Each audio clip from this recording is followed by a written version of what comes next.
So if you're like me and you're getting this message on your Silverado that your hood's open when your hood's not open, there's a good chance that your hood latch sensor has failed. In this video, we'll show you how to diagnose it and then how to replace it. First thing you got to do is reach underneath and pull your actual hood latch to open your hood, even though your truck already thinks that's happening. Next, in the middle, you're going to feel there's the actual latch assembly. Push to the right and you're going to open your hood. So I've already removed a bunch of these, but you're going to have a whole bunch of these locking push pins. I have this tool here which pretty easily goes in there and then pops it up. There's, I don't know, 1, 2, 3, 4, 5, 6, 7, 8, 9, 10, 11 or so. Once you pull those all out, you should be able to lift up this shroud. So we will pull that up here. What you're going to be looking for is your latch assembly here. There's an electrical connection here. So with this hood latch assembly, normally this is just a mechanical piece, but this actually has an electrical connection which has a sensor built in. There is a specific resistance for when the hood is open and when the hood is closed. To test it, I have a multimeter here set to resistance. We're going to push these probes in and see what the reading is. Right now the hood is in the open position, obviously, and I'm seeing 562 ohms. From what I was reading online, this should be somewhere in the 700 range. Same with it closed, you should be seeing somewhere around 2200 ohms. So next what we're going to do is we're just going to manually push this latch closed and get a measurement there. Next, what I'm going to do is I'm going to close the hood latch just using a screwdriver here, basically just to push down and get it to lock. So now if you look at it, it's obviously in a closed position. So let's take the resistance here. So if your alarm's going off and you're getting warnings with the hood shut, most likely the sensor's failed, which is going to give you a resistance measurement that's going to be much lower than the 2200 ohms that it's looking for. All right, so we have them on the two leads there, and again we're at 626 here, which is not correct for what we're looking for having the hood latched. Lucky for me, I went to Rock Auto's website. Please sponsor me, Rock Auto. And I ordered a replacement latch made by Doorman. This is a 820-481. So before I go installing this, just like we did on the truck, I want to measure the resistance just to make sure that this new one actually is working correctly.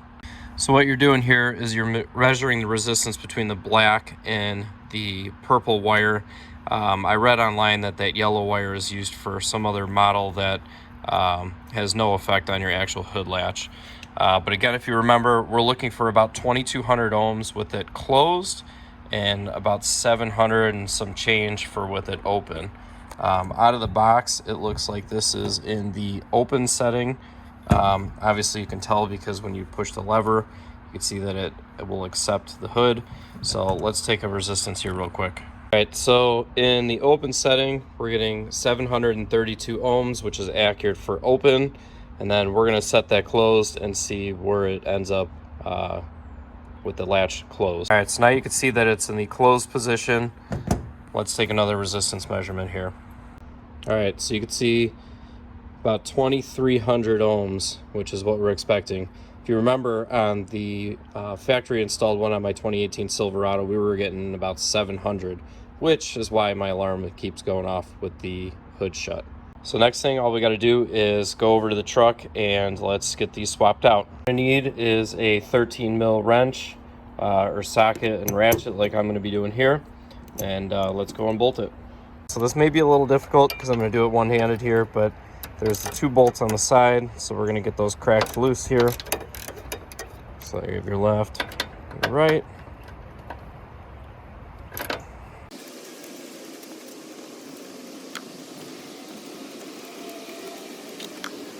All right, so now you can see that this removed. This thing is just caked in road grime.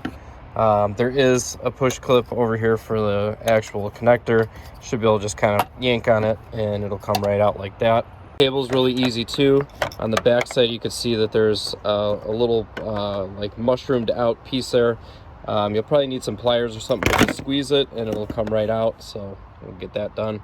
All right, so I squeezed that and that came out. So you can see here, all you need to do is pinch these guys and then it slides out, and obviously you just got to move the locking ball out of the way. So to put the new one in, we just got to reverse that for reassembly. Try my best here to do this one-handed for you guys so you can kind of see what I got to do. So again, you need to slide the cable through this hole here. So let's see if I can prop that up. This will just push in through that hole. So that's inserted there. And then you have to get the ball on the other side of the latch, so you can see that there now. So there is some tabs. There's one there and one there. That'll actually kind of hold it in place, so you can get the bolts back in. So you can see that we're doing that here. All right, so now I got my bolts tight. One thing that I will mention is you can see that my truck has got a lot of kind of road grime here. I was able to see the alignment of where the old latch mechanism was. So I got it as close as I think it needs to be. Next thing we got to do is plug in our sensor once again. So we'll get that here. All right, so I got it snapped together here. Don't forget about the little push pin that goes into the chassis. So that should just snap right in. So now this is strain relieved. All right, so before you reassemble though, these holes are slotted. So what I'm gonna do is I'm gonna close the hood. I'm gonna see if it latches decent. So obviously we have some confidence in the cable here. And then we're gonna shut the hood and then see how the latch works. So the hood's actually on mine, it's probably where it needs to be. If yours is not in adjustment, you'll have to go either up or down with the latch. So next thing I'm going to do is get in the truck and see if the message goes away. Just going to start the truck here. Looks like we're good so far. Give it a second for the door warning and all that to come up. All right, next we're going to pull the hood latch and see if the message comes up as it's supposed to. There we go. So hopefully this video helps. All you really need is a 13 mil a multimeter to diagnose it, and then the Doorman part, which I got in the video. I'll put a link in the description if anybody's interested in getting one. If anybody has any questions, let me know. Thanks.